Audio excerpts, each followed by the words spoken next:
नमस्कार, आप देख रहे हैं टोटल टीवी। मैं हूं सौरभ जौहरी। अब की बार किसकी सरकार, ये बड़ा सवाल बना हुआ है। बीजेपी ने पहली सूची जारी कर दी हरियाणा विधानसभा चुनाव के लिए।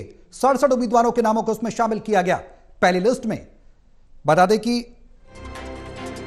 बीजेपी की केंद्रीय चुनाव समिति की बैठक हुई राष्ट्रीय पार्टी के अध्यक्ष जेपी नड्डा की अध्यक्षता में, और अब 67 उम्मीदवारों की पहली लिस्ट जारी की है। सीएम नायब सैनी लाडवा से चुनाव लड़ेंगे। सोना से मंत्री संजय सिंह का टिकट कटा है और पेहोवा से पूर्व मंत्री संदीप सिंह का टिकट कटा है। रानिया से मंत्री रणजीत सिंह चौटाला का टिकट कटा।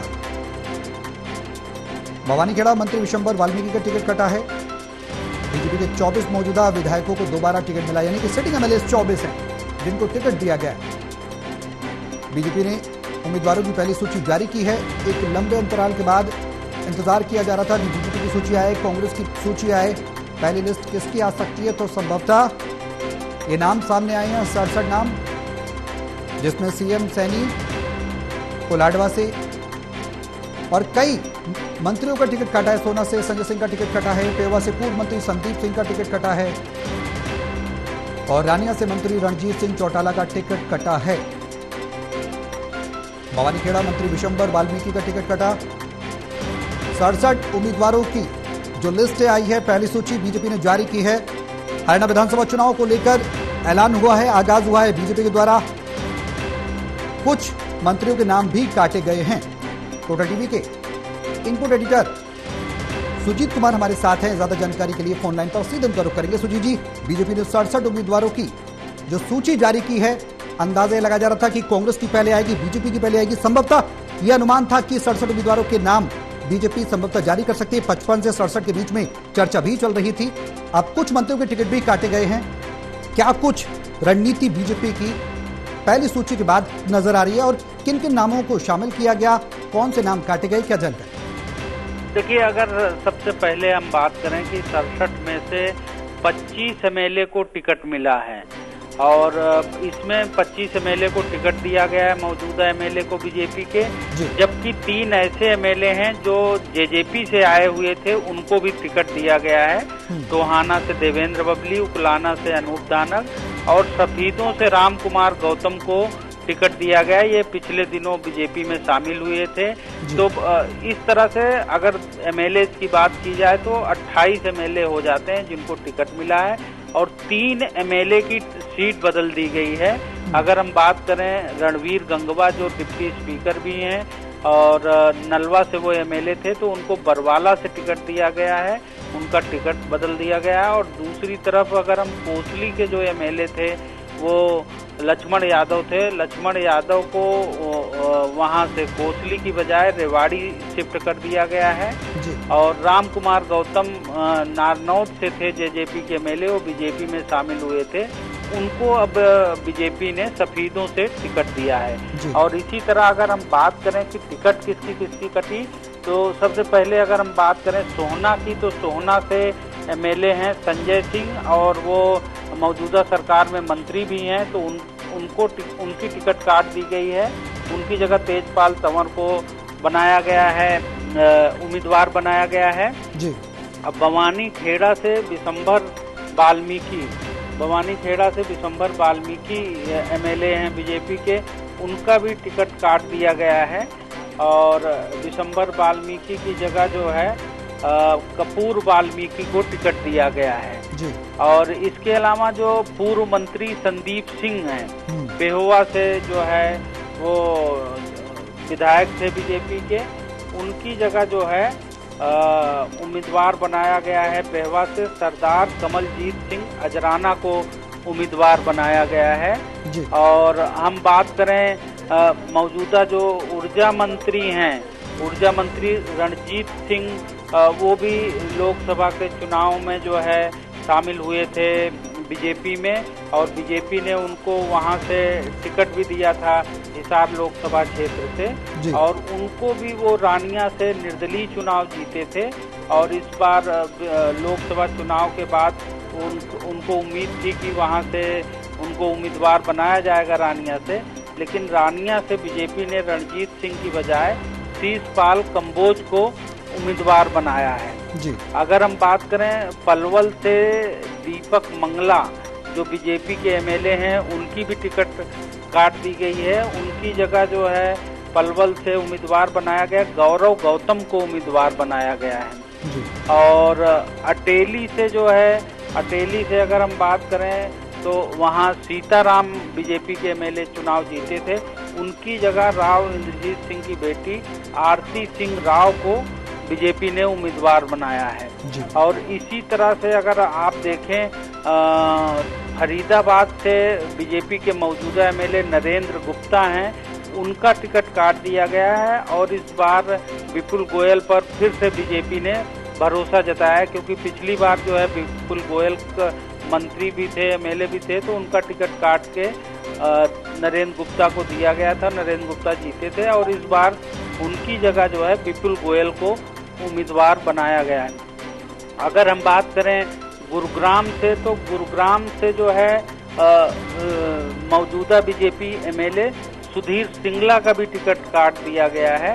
सुधीर सिंगला की जगह बीजेपी ने मुकेश शर्मा पर भरोसा जताया है और इस बार गुरुग्राम से जो है बीजेपी के उम्मीदवार होंगे मुकेश शर्मा। तो कह सकते हैं कि कई ऐसे एमएलए हैं जिनकी टिकट काट दी गई है और ख़ास तौर पे अगर हम बात करें कुछ जो ऐसे चेहरे हैं, जैसे बात होती रही है लगातार कि नेताओं के बेटा बेटी को, तो इसमें आप देखेंगे कि राव इंद्रजीत सिंह की बेटी आरती राव को टिकट दिया गया। दूसरी तरफ किरण चौधरी अभी पिछले दिनों बीजेपी में शामिल हुई थी, तो उनकी बेटी श्रुति चौधरी को भी तोशाम से टिकट दिया गया है।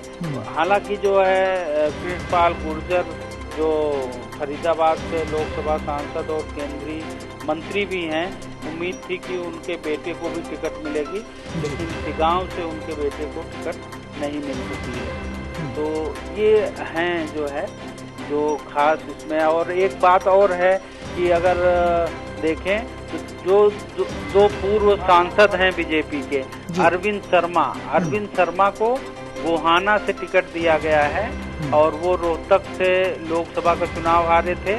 और वहीं सुनीता दुग्गल जो सिरसा से लोकसभा सांसद थी, उनको इस बार लोकसभा चुनाव में टिकट नहीं दिया गया था, तो उनको पार्टी ने रतिया से उम्मीदवार बनाया है। जी, तो सुजीत जी, क्या ये कहा जा सकता है जो फेरबदल किया गया है उम्मीदवारों में, नामों में कुछ के टिकट काटे गए हैं, 25 सिटिंग एमएलए को टिकट दिए गए हैं, तो पूरी तरह से एंटी इनकम्बेंसी को साधते हुए बीजेपी ने रणनीति के तहत एक एक कैंडिडेट को सटीक निशाने पर उतारा है चुन कर, और खासकर चुनाव की परिस्थिति को भांपते हुए और जो एक एक क्षेत्र है विधानसभा कॉन्स्टिट्यूएंसी उसकी परिस्थिति को भांपते हुए ये गुणागणित की गई।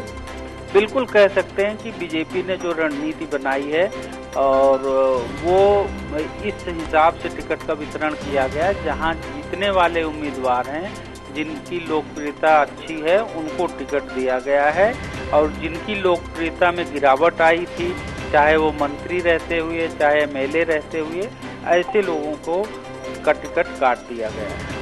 जी, सुजीत जी, आगे की रणनीति क्या लग रही है? इन सीटों पर नामों का ऐलान होने के बाद बीजेपी किस फॉर्मूले पर काम कर रही है जिससे कि कांग्रेस के सामने जो एंटी इनकम्बेंसी भुनाने का एक मौका है वो लगातार बीजेपी को घेर भी रही है? कुशासन को लेकर सवाल खड़े कर रहे हैं भूपेंद्र हुड्डा और लगातार फुल फॉर्म में है जब से लोकसभा के बाद 5:5 के रेशो पर उन्होंने टक्कर दी है। कुछ कॉन्स्टिट्यूएंसी पर भी जीत दर्ज करते हुए नजर आई है कांग्रेस। क्या ये सटीक रणनीति कही जा सकती है बीजेपी की जो उम्मीदवारों का सिलेक्शन किया गया है, और इस बार तीसरी बार हैट्रिक लगाने के लिए क्या ये काफी माना जाए? देखिए, अब इस समय जो हरियाणा में चुनाव चल रहे हैं उसमें मुख्य जो है भूमिका में कांग्रेस और बीजेपी दो पार्टियां हैं, और बीजेपी हैट्रिक लगाने के लिए आपने देखा होगा कि उसने जो है कई जो लगातार उसकी नीतियां रही हैं कि किसी नेता पुत्र पुत्री को टिकट नहीं देंगे, उस फार्मूले को भी दरकिनार इस बार किया गया है। टिकट में तवज्जो दी गई है। जो दूसरे दलों से आए उम्मीदवार दावेदार थे उन पर भी भरोसा जताया गया है। अभी 1-2 दिन पहले भी जो बीजेपी में शामिल हुए हैं उन लोगों को भी पार्टी ने टिकट दिया है। तो कह सकते हैं कि बीजेपी ने बहुत सोच समझकर और बहुत प्लानिंग के साथ टिकट वितरण किया है। और टिकट वितरण में ये भी है कि अगर दो प्रमुख दल इस समय चुनावी मैदान में हैं तो उसमें सबसे पहले 67 उम्मीदवारों को चुनाव मैदान में उतारकर कहीं न कहीं बाजी मारी है। और 13 सीटें अभी ऐसी हैं जहां पर बीजेपी को उम्मीदवारों का ऐलान करना है। तो कांग्रेस की आपने देखा होगा 2 दिन सीईसी की बैठक हुई है, लेकिन अभी उम्मीदवारों के नाम फाइनल तो कहे जा रहे हैं लेकिन जारी नहीं किए गए हैं। हो सकता है कि बीजेपी की सूची आने के बाद कांग्रेस अपने उम्मीदवारों के नाम जारी कर सकती है। बिल्कुल सुजीत जी, एक सवाल बेहद अहम है। हमने देखा कि केंद्र स्तर पर बीजेपी की रणनीति हमेशा रही है कि परिवारवाद पर मुखर रही है। खुद प्रधानमंत्री भी परिवारवाद को लेकर कई बार सवाल करते रहे हैं, कांग्रेस पर कटाक्ष करते रहे हैं। लेकिन इस बीच कुछ सीटों की बात की जाए तो चाहे अटेली की हम बात कर लें, तो शाम की बात कर लें, और कुछ ऐसी सीटें जहां पर संभावना है कि जो दिग्गज नेता हैं उनके पुत्र पुत्रियों को उतारा गया है। तो क्या हरियाणा की सियासत में ये नहीं लगता कि बीजेपी की एक मजबूरी बन गई है परिवारवाद के साथ चलना, या समीकरण कुछ इस तरीके के हैं जो परिवारवाद पर तवज्जो देना जरूरी बनता नजर आ रहा है? देखिए, मौजूदा समय में बीजेपी के सामने पिछले 10 साल से जो बीजेपी हरियाणा पे राज कर रही है उसके सामने एंटी इनकम्बेंसी का एक प्रमुख वजह है। और बीजेपी चाहती है कि चाहे जो भी विनिंग कैंडिडेट है उसको टिकट दिया जाए, चाहे वो नेता के बेटे बेटी हों या फिर और भी वजह है। बाकी सीटों पर भी उनके चुनाव लड़ाने से फर्क पड़ेगा।